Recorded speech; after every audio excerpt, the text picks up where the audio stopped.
Hello વિદ્યાર્થી મિત્રો, good morning.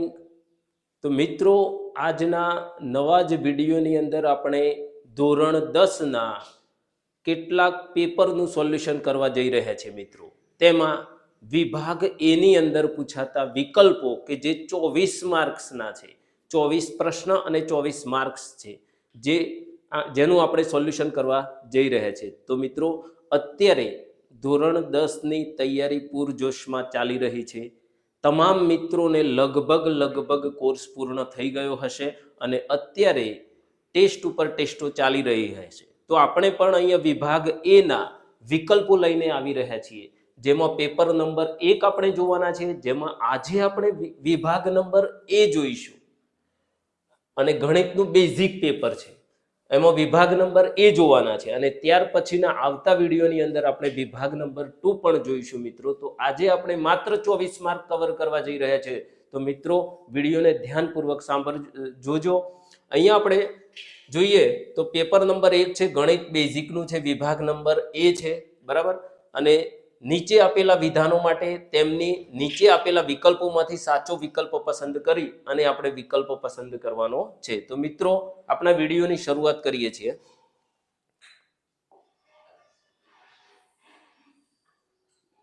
તો અહીંયા વિકલ્પ નંબર 1 છે મિત્રો. પહેલા ધ્યાનથી સાંભળજો. દ્વિચલ સુરેખ સમીકરણ યુગ્મમાં a1/a2 = b1/b2 = c1/c2 હોય તો તેનું આલેખાત્મક સ્વરૂપ ખાલી જગ્યા થાય છે. વિકલ્પો શું આપેલા છે? તો છેદતી રેખાઓ, સમાંતર રેખાઓ, સંપાતી રેખાઓ, એક પણ નહીં. તો ઓપ્શન કયો આવશે મિત્રો? તો આપણને ખબર હોવી જોઈએ કે a1/a2 b1/b2 c1/c2 ગુણોત્તર કયા સમીકરણોમાં સરખો થાય છે. તો મિત્રો, જ્યારે રેખાઓ સંપાતી હોય છે ત્યારે આનો ગુણોત્તર સરખો થતો હોય છે મિત્રો. જો હું તમને એક ઉદાહરણ આપી દઉં છું મિત્રો. માનો કે આ ટાઈપનો ગુણોત્તર વાળી કોઈ એક રેખા છે. માનો કે x + y + 5 = 0 આપેલી છે. આ એક રેખા છે. હવે ગુણોત્તર આ ટાઈપનો આપણે રાખવો છે તો આ સમીકરણને હું 2 વડે ગુણી દઉં છું મિત્રો. માત્ર 2 વડે ગુણી દેવાનું છે. એટલે અહીંયા 2x થઈ જશે + 2y થઈ જશે અને 2 × 5 = 10 થઈ જશે. તો આ બંને સમીકરણો છે, આ બંને સમીકરણો જો દ્વિચલ સુરેખ સમીકરણ યુગ્મમાં આ બંને સમીકરણોનું જો આલેખાત્મક સ્વરૂપ લેવામાં આવે તો કેવું મળશે? સંપાતી રેખાઓ મળશે. સંપાતી એટલે કેવી? તો જો આલેખનું સ્વરૂપ દોરીએ તો આ જે રેખા છે એ માનો કે x + y + 5 = 0 છે અને તો આ પણ રેખા સંપાતી એટલે એના ઉપર જ આવશે. 2x + 2y + 10 = 0. એટલા માટે આને સંપાતી રેખાઓ કહેવામાં આવે છે. બીજું મિત્રો, આનો ગુણોત્તર ચેક કરો. આ a1/a2 1/2 a1 b1/b2 તો 1/2 અને c1/c2 5/10 એટલે શું થાય? 1/2. દરેકના શું થાય છે? ગુણોત્તર સમાન છે, માટે સંપાતી રેખાઓ થશે મિત્રો. આ અગત્યની વસ્તુ છે મિત્રો. હવે આપણે જોઈએ આગળ વિકલ્પ નંબર 2 તરફ જઈશું. હવે મિત્રો, અહીંયા સમીકરણ kx² - 4 √ 5x + 5 = 0 નો એક ઉકેલ વર્ગમૂળમાં 5 હોય તો k નું મૂલ્ય શોધવાનું છે મિત્રો. એમાં પણ ઓપ્શન આપેલા છે. તો આ દાખલાને આપણે ઇન્સર્ટ પેજની અંદર ગણી દઈએ. અહીંયા જો મિત્રો, અહીંયા જ આપણે ગણાવી દઈએ છીએ. તો શું કરીએ? અહીંયા ઉકેલ શું આપેલો છે? વર્ગમૂળમાં 5. એ આ સમીકરણની અંદર માત્ર મૂકવાનો છે જેથી k ની વેલ્યુ મળી જશે. તો અહીંયા આપણે જોઈએ કે x² એટલે કોનો વર્ગ? તો વર્ગમૂળમાં 5 એમાં મૂકી દઈએ તો વર્ગમૂળમાં 5² થશે. -4 વર્ગમૂળમાં 5. અહીંયા x છે તો x ની જગ્યાએ વર્ગમૂળમાં 5 મૂકી દઈએ અને +5 છે ને બરાબર 0 છે. રેડી? હવે આનું સાદુરૂપ આપી અને માત્ર k ની વેલ્યુ આપણે શોધવાની છે મિત્રો. તો અહીંયા આ વર્ગ અને વર્ગમૂળ ઉડી જશે એટલે 5k થઈ જશે. 5k. અહીંયા વર્ગમૂળમાં 5 અને વર્ગમૂળમાં 5 નો ગુણાકાર શું થઈ જશે? આખા 5 થઈ જશે એટલે 5 × 20 થઈ જશે. અહીંયા +5 = 0.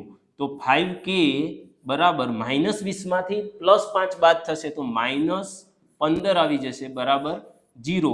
તો 5k બરાબર 15 છે એ સાઈડ ચેન્જ કરીશું એટલે +15 થઈ જશે અને k બરાબર 15/5 એટલે 5 × 3 = 15 એટલે k ની કિંમત મિત્રો 3 આવી જશે. તો અહીંયા આપણો જે વિકલ્પ નંબર 2 છે એમાં સાચો જવાબ k નું મૂલ્ય શું થશે? 3 થશે મિત્રો. તો અહીંયા આપણે 3 લખી દઈશું. તો આ રીતે આપણે આ દાખલાને સોલ્વ કરી શકીશું મિત્રો. હવે આગળના ક્વેશ્ચન તરફ જઈએ છીએ મિત્રો. તો હવે ક્વેશ્ચન નંબર 3 છે, વિકલ્પ નંબર 3. જો k + 2 અલ્પવિરામ 4k - 6 3k - 2 એ કોઈ સમાંતર શ્રેણીના ક્રમિક પદો હોય તો k નું મૂલ્ય શોધવાનું છે. આમાં પણ k ની વેલ્યુ શોધવાની છે, પરંતુ મિત્રો અહીંયા સમાંતર શ્રેણી આપેલી છે ને સમાંતર શ્રેણીની અંદર જ્યારે 3 ક્રમિક પદ આપેલા હોય તો તેમનો ડિફરન્ટ ક્રમિક પદોનો ડિફરન્ટ એ સમાન હોય છે. એના ઉપરથી આપણે આ દાખલો ગણવો પડે. તો અહીંયા મિત્રો ઇન્સર્ટ પેજની અંદર મેં રકમ લખેલી છે અને આનું આપણે સોલ્યુશન જોવું છે, વિકલ્પ નંબર 3. તો મિત્રો આપણને ખબર છે કે અહીંયા આ પ્રથમ પદ છે જેને આપણે a1 કહીએ છીએ, બીજા પદને આપણે a2 અને ત્રીજા પદને a3 કહીએ છીએ. દરેક પદો વચ્ચેનો તફાવત સરખો હોય એટલે બીજા પદમાંથી પ્રથમ પદ બાદ કરીએ છીએ. a2 - a1 બરાબર ત્રીજા પદમાંથી બીજું પદ બાદ કરીએ તો એ બંનેનો જે ડિફરન્ટ આવે છે એ સમાન હોય. બીજા પદમાંથી પ્રથમ પદ બાદ કરો ને જે જવાબ મળે એ જ ત્રીજા પદમાંથી બીજું પદ બાદ કરો ત્યારે મળે છે. તો આ રીતે લખી શકાય. હવે આપણે આને કિંમતો મૂકી અને સાદુરૂપ આપી દઈશું. તો a2 એટલે કેટલા? તો 4k - 6 માઇનસ a1 એટલે કેટલા? તો k + 2 બરાબર a3 એટલે કેટલા? તો 3k - 2 માઇનસ a2 એટલે કેટલા? તો 4k - 6. હવે આનું આપણે સાદુરૂપ આપી અને k નું મૂલ્ય શોધવાનું છે મિત્રો. જો દાખલો થોડોક લાંબો થાય એવો છે, ભલે વિકલ્પમાં છે પણ આપણે આ ટાઈપના ક્વેશ્ચન વિકલ્પમાં પૂછાય છે મિત્રો. તો અહીંયા કૌંસને ખુલ્લું કરી દઈએ. 4k - 6 માઇનસ k -2 થઈ જશે. બહાર માઇનસ હોય એટલે અંદર ચિહ્ન બદલાઈ જશે. બરાબર 3k - 2 minus 4k minus plus 6 થઈ જાય. કૌંસની બહાર જ્યારે માઇનસ આવે ત્યારે શું થાય ભાઈ? ચિહ્ન બદલાય. માઇનસ હોય તો પ્લસ થઈ જાય, પ્લસ હોય તો માઇનસ થઈ જાય. ખાસ યાદ રાખજો મિત્રો. હવે અહીંયા સજાતીય પદો આપણા છે. 4k - k એટલે 3k થઈ જશે. બરાબર છે. અહીંયા 4k માંથી 1 અને 6 -6 -2 એટલે -8 થઈ જશે. અહીંયા 3k 4k એટલે 4k મોટા છે, બાદબાકી કરીએ તો -k વધશે અને +6 માંથી -2 બાદ કરી દઈશું તો +4 રહેશે. હવે k ની કિંમત આપણે શોધવાની છે મિત્રો. તો આ k વાળા પદ છે એ અલગ જ લઈ જઈશું. અહીંયા ડાબી બાજુ 3k, આ -k છે તો +k થઈ જશે ઇઝ ઇક્વલ ટુ અહીંયા 8 કેવા છે? અહીંયા +4 તો છે જ આ બાજુ, 8 આ બાજુ આવશે તો પ્લસ થઈ જશે. અહીંયા 4k થઈ જશે અને ઇઝ ઇક્વલ ટુ 8 ને 4 12 થઈ જશે. તો k ની વેલ્યુ મિત્રો આ 4 ભાગાકારમાં જશે તો 4 3 12 એટલે k ની વેલ્યુ મિત્રો 3 આવી જશે અહીંયા. તો k ની મૂલ્ય અહીંયા 3 મળે છે મિત્રો. એટલે અહીંયા આપણો ઓપ્શન નંબર C સાચો પડશે. વિકલ્પ નંબર 3 ની અંદર ઓપ્શન નંબર આપણો C જવાબ આવશે. હવે નંબર 4 છે, વિકલ્પ નંબર 4 છે કે બિંદુઓ 2 3 અને a0 વચ્ચેનું અંતર 3 હોય તો એની કિંમત શોધો. આ પણ મિત્રો ઇમ્પોર્ટન્ટ પ્રશ્ન જ છે અને આના માટે પણ આપણે થોડીક જગ્યા જોઈશે. તો આ ક્વેશ્ચન નંબર 4 અહીંયા મેં લખેલો જ છે. તો આપણે અહીંયા સોલ્વ કરીએ ભાઈ ક્વેશ્ચન નંબર 4. ક્વેશ્ચન નંબર 4 જોઈએ. અહીંયા મેં રકમ લખેલી છે 2 3 અને a0 વચ્ચેનું અંતર કેટલું છે ભાઈ? 3 હોય તો એની કિંમત શોધો. તો મિત્રો અહીંયા બે બિંદુ વચ્ચેનું જ્યારે અંતર શોધવું હોય તો આને આપણે નામ આપી દઈએ બિંદુ A, આને નામ આપી દઈએ B, આને x1 y1 x2 y2 આ રીતે નામ આપી દઈએ. બંને વચ્ચેનું અંતર આપેલું છે. તો અંતર સૂત્ર આપણે જાણીએ છીએ ab² બરાબર x1 - x2² plus y1 - y2². આ રીતે આપણે લખીએ છીએ. જો મિત્રો અહીંયા વર્ગમૂળ નથી કરતા એટલે મેં અહીંયા વર્ગ લીધો છે. હવે AB બે બિંદુઓ વચ્ચેનું અંતર આપણને 3 આપી દીધું છે તો અહીંયા 3 નો વર્ગ થશે. હવે x1 એટલે કેટલા? તો 2 અને -x2 એટલે 2 - a 2 - a નો વર્ગ થશે પ્લસ y1 - y2 y1 એટલે કેટલા? 3 છે તો 3 - y2 એટલે 0 છે. આ કિંમત મૂકી દેવાની છે. હવે સાદુરૂપ આપી અને માત્ર a ની કિંમત શોધવાની છે મિત્રો. તો ખાસ એક સૂત્ર અગત્યની વસ્તુ થઈ અહીંયા. હવે અહીંયા 3 નો વર્ગ કેટલો થશે? 9. અહીંયા a - b ના વર્ગનું સૂત્ર છૂટું પાડવું પડશે મિત્રો. તો અહીંયા જોઈ લઈએ આપણે a - b નો વર્ગ હોય તો શું લખાય? a માઇનસ બી નો વર્ગ હોય તો a square minus 2ab plus B square, આ રીતે આપણે લખીશું મિત્રો. પ્રથમ પદનો વર્ગ માઇનસ 2 ગુણ્યા પહેલું પદ ગુણ્યા બીજું પદ અને બીજા પદનો વર્ગ. તો એ જ રીતે આપણે 2 માઇનસ a ના વર્ગને છૂટું પાડીશું. તો પ્રથમ પદનો વર્ગ એટલે 4 માઇનસ 2 ગુણ્યા પહેલું પદ ગુણ્યા બીજું પદ 2 2 4a પ્લસ 2 2 4a અને a નો વર્ગ થઈ જશે. અહીંયા તો શૂન્ય છે એટલે 3 નો વર્ગ કેટલા થઈ જશે? 9. તો મિત્રો અહીંયા દ્વિઘાત સમીકરણ જેવું લાગે છે, દ્વિઘાત સમીકરણ હોય એ ટાઈપનું લાગે છે. તો હવે અહીંયા 9 બરાબર શું થાય? પહેલા વર્ગવાળું પદ લખી દઈએ, માઇનસ 4a લખી દઈએ, 9 વત્તા 4 એટલે કેટલા થશે? 13. હવે આ 9 ને આપણે આ બાજુ લાવી દઈએ એટલે એ બાજુ શું વધશે? 0. એટલે a square minus 4a plus 13 અને આ 9 આ બાજુ જે આવી જશે તો માઇનસ થઈ જશે. રેડી? હવે સાદુરૂપ આપીએ. હવે જુઓ, આ a square minus 4a plus 13 માંથી આપણે 9 કાઢી દઈએ તો કેટલા આવશે? 4 બરાબર 0. તો આ ટાઈપનું આપણને દ્વિઘાત સમીકરણ મળે છે. દ્વિઘાત બહુપદી કહીએ અથવા આને પૂર્ણ વર્ગ ત્રિપદી છે. તો a ના વર્ગનું વર્ગમૂળ a માઇનસ અને 4 નું વર્ગમૂળ 2 કરી અને કૌંસ બાર વર્ગ પણ લખી શકાય. રિવર્સ સૂત્ર છે બે. ત્રિપદી હોય દ્વિઘાત પૂર્ણ વર્ગ ત્રિપદીને આ રીતે આપણે ગોઠવી શકીએ છીએ. તો અહીંયા શું થાય? 0 નો વર્ગ કરીએ, બંને બાજુથી વર્ગ વર્ગ કેન્સલ કરી દઈએ તો a માઇનસ 2 બરાબર 0 થશે. એટલે a ની વેલ્યુ 0 આવી જશે. એનું મૂલ્ય શું આવશે? નહીં સોરી, એનું મૂલ્ય શું આવશે મિત્રો? 2 આવશે. એ બરાબર કેટલા થશે? આ 2 આ બાજુ આવશે તો 2 આવી જશે. એટલે આપણે વિકલ્પ નંબર 4 જે છે તેની અંદર મિત્રો જવાબ આવશે 2. એટલે ઓપ્શન નંબર એ સાચો છે મિત્રો. ઓપ્શન નંબર એ સાચો છે. હવે મિત્રો ક્વેશ્ચન નંબર 5 તરફ જઈએ છીએ. tan 30. તો tan 30 નું મૂલ્ય, બંનેના મૂલ્યો આવડતા હોય તો તરત જ જવાબ મળી જાય. tan 30 એટલે કેટલા? તો 1/3 આવશે. અને cot 60 એ પણ કેટલા થશે? cot 60 પણ વર્ગમૂળમાં 3 થશે. અને આ બંનેનો ભાગાકાર કરી દઈએ તો શું જવાબ આવે મિત્રો? 1. તો આપણો આન્સર નંબર ડી થઈ જશે. તો અહીંયા આન્સર નંબર ડી એટલે કે 1 આવે છે. હવે આગળનો પ્રશ્ન છે મિત્રો 6 નંબર. જો કોઈ માહિતી z બરાબર 50 અને m બરાબર 40 હોય તો x બાર કેટલો થશે? તો અહીંયા આપણે સૂત્ર યાદ રાખવું પડશે મિત્રો કે z બરાબર 3m માઇનસ 2x બાર. આ સૂત્ર પરથી આપણે ગણતરી કરી દઈએ. શું શોધવાનું છે? x બાર. z આપેલો છે 50 તો અહીંયા 50 લખી દઈએ બરાબર 3 m ની જગ્યાએ કેટલા? તો 40 તો અહીંયા 40 લખી દઈએ બરાબર 2x બાર. આપણે તો x શોધવાનો છે.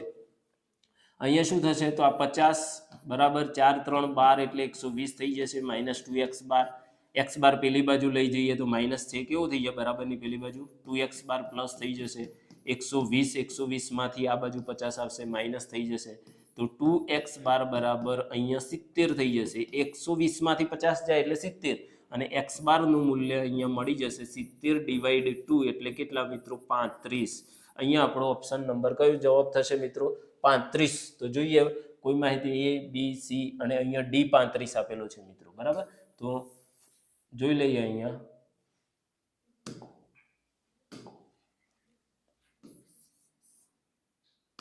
35 શું થશે મિત્રો? 35. રેડી? હવે આગળની તરફ જઈએ. હવે મિત્રો નીચે આપેલા વિધાનો સાચા બને તે રીતે ખાલી જગ્યા પૂરવાની છે. સાચા બને તે રીતે ખાલી જગ્યાઓ છે મિત્રો. p q r ભિન્ન અવિભાજ્ય પૂર્ણાંક હોય તો તેમનો લસા કેટલો? કોઈ પણ અવિભાજ્ય પૂર્ણાંકો હોય તો તેમનો લસા તેમના ગુણાકાર જેટલો જ થાય મિત્રો. એટલે p q r જવાબ આવશે. બીજું 8 નંબરની પ્રશ્ન છે મિત્રો કે દ્વિઘાત બહુપદીના શૂન્યનો ગુણાકાર. શૂન્યનો ગુણાકાર એટલે આલ્ફા ગુણ્યા બીટા આપણે જાણીએ છીએ. શૂન્યનો ગુણાકાર એટલે c અપન a થશે મિત્રો. શું થશે? c અપન a. હવે આપણે અહીંયા જાણીએ છીએ કે ax square plus bx plus c હોય તો અહીંયા c નું મૂલ્ય કેટલું છે? c નું મૂલ્ય કેટલું છે? 2 વર્ગમૂળમાં 2 અને a નું મૂલ્ય કેટલું છે? a નું મૂલ્ય કેટલું છે? x વર્ગ સરખા હોય એટલે એ બરાબર વર્ગમૂળમાં 2. તો આ વર્ગમૂળમાં 2 ઉડી જાય તો જવાબ આવશે 2. તો મિત્રો અહીંયા જવાબ થશે આપણો 2. બરાબર? આ રીતે આપણે આ દાખલો ગણી શકીએ. હવે જોઈએ આગળ મિત્રો અહીંયા એક સરસ મજાનો સંભાવનાનો દાખલો છે કે એક સમતલ પાસાને એક સમતલ પાસાને એક વખત ઉછાળવામાં આવે તો પાસા પરના અંક વિભાજ્ય અંક મળે એની સંભાવના. હવે સંભાવના મિત્રો બિલકુલ ઈઝી છે. સંભાવનામાં આપણે શું કરીએ છીએ, કુલ પરિણામ નીચે લખીએ છીએ. તો પાસો છે એક જ વાર ઉછાળવાનો છે એટલે 6 પરિણામ મળે, એટલે કુલ પરિણામ 6. શું કહે છે, પાસાને ઉછાળતો વિભાજ્ય અંક મળે. તો 1 2 3 4 5 6 અંક હોય, એમાંથી વિભાજ્ય અંક કયા કયા હોય? તો 1 ન આવે, 2 પણ ન આવે, કારણ કે અવિભાજ્ય છે, આપણને વિભાજ્ય પૂછ્યું છે. તો કેટલા આવશે? 4 આવશે વિભાજ્ય અને 1 6, એટલે કેટલા પરિણામ મળે? 2 પરિણામ. તો આપણે 2 પરિણામ ઉપર લખી દઈએ. તો અહીંયા 2 ગુણ્યા 1 અને આ 2 ગુણ્યા 3 આ ઉડી જશે, તો 1/3 એનો જવાબ આવશે. એની સંભાવના 1/3 1/3 આવશે મિત્રો. બરાબર છે. હવે આગળ જોઈએ મિત્રો. હવે આગળનું મૂલ્ય છે tan 60. તો મિત્રો tan 60 એટલે કેટલા? તો tan 60 નું મૂલ્ય આપણે મિત્ર કંઈ જ કરવાનું નથી. tan 60 નું મૂલ્ય કયું છે કોષ્ટક ઉપરથી કોમેન્ટ કરી અને તમારે જણાવવાનો છે આ પ્રશ્ન. હવે આગળ જોઈએ છે મિત્રો કે પ્રશ્ન નંબર 11 છે. બિંદુ P વર્તુળ પર આવેલું હોય તો વર્તુળને બિંદુ P માંથી ખાલી જગ્યા સ્પર્શક દોરી શકાય. તો એક અને માત્ર એક જ સ્પર્શક દોરી શકાય. જો અહીંયા વર્તુળ આપેલું છે, માનો કે આ વર્તુળ છે, આ વર્તુળ બિંદુ P વર્તુળ ઉપરનું કોઈ બિંદુ હોય, અહીંયા વર્તુળ ઉપરનું કોઈ બિંદુ P છે, બરાબર, આવેલું હોય તો વર્તુળને બિંદુ P માંથી ખાલી જ જગ્યા સ્પર્શક દોરી શકાય. તો બિંદુ P માંથી એક અને માત્ર એક જ સ્પર્શક દોરી શકાય. એટલે આ રીતે આપણે આકૃતિ સમજી અને જોઈ શકીએ. હવે આગળ જોઈએ મિત્રો.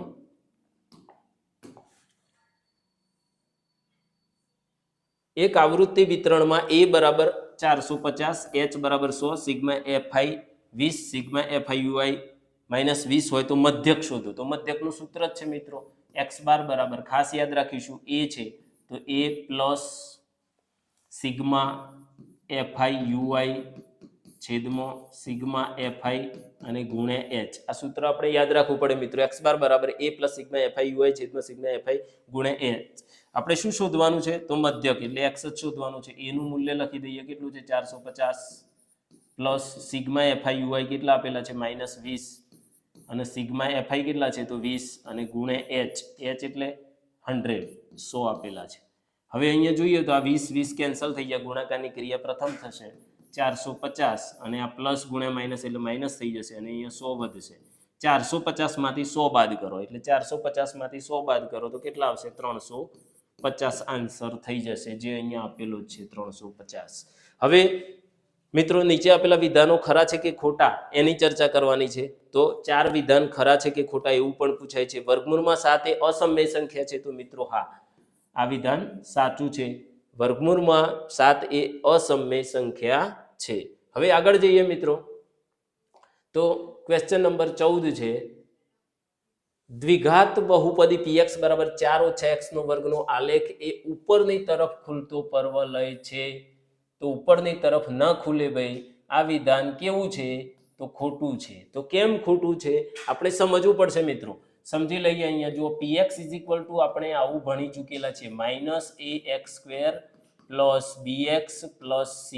આ ટાઈપનું કોઈ પણ દ્વિઘાત સમીકરણ હોય એટલે કે x ના વર્ગનો સહગુણક કેવો હોય? x નો સહગુણક કેવો હોય? એના કરતા 0 મોટો હોય એટલે a નું મૂલ્ય કેવું હોય? ઋણ હોય. a નો સહગુણકની વાત કરી રહ્યો છું. આ a નું મૂલ્ય કેવું હોય? ઋણ. અને ઋણ હોય તો પરવલય કઈ તરફ મળે?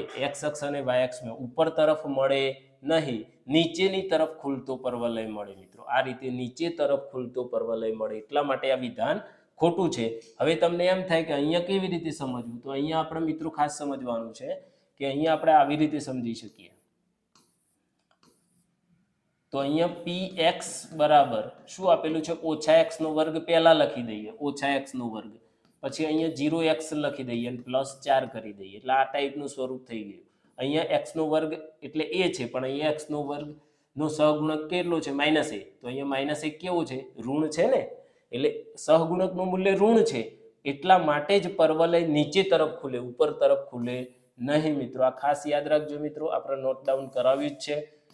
ખાસ અગત્યનો પ્રશ્ન છે, પૂછાય જ છે આ ટાઈપનું. હવે જોઈએ કે સમીકરણ 3x + 4y = 18 નો ઉકેલ એ xy છે. તો હા, x અને y આમાં કિંમત મૂકી દો તો 3, પછી x ની જગ્યાએ કિંમત મૂકીએ 2, તો આ 2 મૂકી દીધા, પ્લસ 4 અને y ની જગ્યાએ કેટલા 3 મૂકી દીધા. તો બરાબર શું થાય છે ચેક કરીએ આપણે, 18 આવે છે કે નહીં. તો 3 દૂના 6 અને 4 તારી 12, તો આ 18 થઈ જાય છે. 12 અને 6 કેટલા થઈ જાય છે 18. સમીકરણનું સમાધાન થઈ જાય છે, માટે ઉકેલ 2/3 સાચી વાત છે મિત્રો. એટલે આ વિધાન કેવું આવશે? ખરું.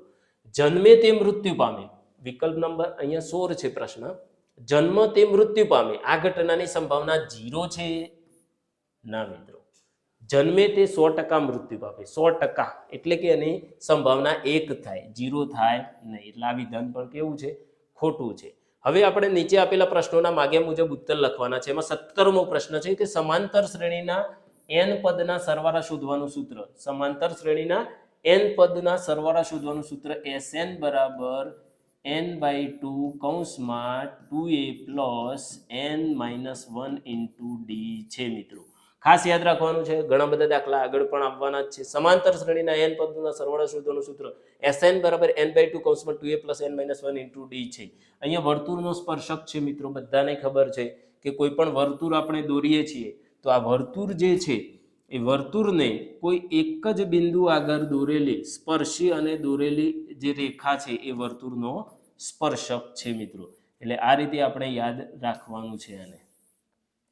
એટલે વર્તુળના સ્પર્શકની એવી વ્યાખ્યાઓ પણ આપણને આવડવી જોઈએ. હવે પ્રશ્ન નંબર 19 જોઈએ મિત્રો. એક સમતોલ પાસો ઉછાળવાનો છે. સમતોલ પાસો ઉછાળતા તેની ઉપર મળતો અંક 3 નો ગુણિત હોવાની સંભાવના કેટલી હોય? સમતોલ પાસાને ઉછાળો એટલે 1 2 3 4 5 6 મળે. સમતોલ પાસાને ઉછાળો 1 2 3 4, એમાં 3 ના ગુણિત કયા હોય? તો એક 3 હોય અને એક 3 દૂનો 6 હોય, 2 હોય. તો કુલ પરિણામ કેટલા? સંભાવના શોધવી હોય તો કુલ પરિણામ નીચે લખીએ છીએ આપણે. કુલ પરિણામ 6, એમાંથી 3 ના ગુણિત હોય એવા 2, એટલે અહીંયા છેદ ઉડાડો તો 1/3 થશે. બરાબર છે, 1/3 થશે. તેની સંભાવના 1/3. અહીંયા મિત્રો જોઈએ, સરસ મજાનો ક્વેશ્ચન છે, ઘણી વખત પૂછાતો હોય છે. આમાં તો તમારે એક જ યાદ રાખવાનું છે કે મધ્યક બહુલક સમાન આપ્યા છે, 25 25 આપે છે. જો મધ્યક 25 અને બહુલક 25 હોય તો મધ્યસ્થ પણ કેટલો હોય મિત્રો? 25 જ આવે, 25 જ આવે. અથવા તો તમે z = 3m - 2x બાર થી પણ ગણી શકો. બરાબર છે મિત્રો. જો અલગ અલગ હોય તો આપણે ગણવું જ પડે, આગળ પણ દાખલો જ ગણે. પણ જો બંને સમાન હોય તો આ એ જ વસ્તુ મધ્યસ્થ પણ આવી જશે. હવે અહીંયા જોડકા છે મિત્રો, યોગ્ય જોડકા છે. તો જો 21 નંબર, 22, 23 ને 24, હવે 4 જ વિકલ્પ બાકી છે મિત્રો. શંકુની વક્ર સપાટીનું ક્ષેત્રફળ બધાને ખબર હોય, πr/l, યાદ રાખવા પડશે સૂત્રો. બરાબર મિત્રો. અહીંયા ઘનફળ પૂછ્યું છે, નળાકારનું ઘનફળ કયું થશે? πr²h. આ જવાબ નહીં આવે મિત્રો, કારણ કે આ શું છે? નળાકારની વક્ર સપાટીનું ક્ષેત્રફળ છે. બરાબર. હવે અહીંયા આગળ જોઈએ તો 23 નંબરનો પ્રશ્ન છે, વૃત્તાંશ અને ચાપ. તો ચાપ કોને કહેવાય? થોડુંક વાંચી લો એટલે ખબર પડે. બે ત્રિજ્યાઓ અને વર્તુળની ચાપ વચ્ચે ઘેરાયેલો પ્રદેશ. તો અહીંયા આપણે જ્યારે વર્તુળ દોરીએ છીએ મિત્રો, આ રીતે વર્તુળ દોરીએ ત્યારે અહીંયા બે ત્રિજ્યાઓ છે. તો આ ત્રિજ્યાઓ અને આ ચાપ વડે ઘેરાયેલો પ્રદેશ, એટલે આને કહેવાય વૃત્તાંશ. શું કહેવાય? વૃત્તાંશ. એટલે પહેલામાં જ પહેલું આવી જશે. બીજું, ચાપ કોને કહેવાય? વર્તુળના પરિઘનો એક ભાગ. વર્તુળના પરિઘનો એક ભાગ. આ વર્તુળ છે એનો આ પરિઘ છે અને આ એનો ભાગ છે, અને આપણે ચાપ કહીએ છીએ. બરાબર છે. તો આની સામે શું આવશે? વર્તુળના પરિઘનો એક ભાગ. અહીંયા શું છે? જીવા અને બે ત્રિજ્યાઓ. તો અહીંયા હું જીવા દોરી દઉં તો આ જીવા અને બે ત્રિજ્યાઓ વચ્ચે તો શું આવે મિત્રો? તો જીવા અને બે ત્રિજ્યાઓ આ વચ્ચે શું આવે? ત્રિકોણ પડે. એટલે આ તો આવશે જ નહીં. બરાબર છે. એટલે રાઈટ છે. અહીંયા આપણા 24 વિકલ્પ મિત્રો પૂરા થઈ જાય છે. અને હવે આપણે આગળના વિડીયોની અંદર મિત્રો સરસ મજાના વિભાગ બી સાથે નવા જ વિડીયોની સાથે મળીશું અને જબરજસ્ત રજૂઆત સાથે મિત્રો આપણે દાખલા ગણીશું. તો આપણી ચેનલને સબસ્ક્રાઇબ કરી લેજો, લાઈક કરજો, શેર કરજો. થેન્ક યુ મિત્રો. અહીંયા આપણે વિડીયોની પૂર્ણાહુતિ કરીએ છીએ. Thank you.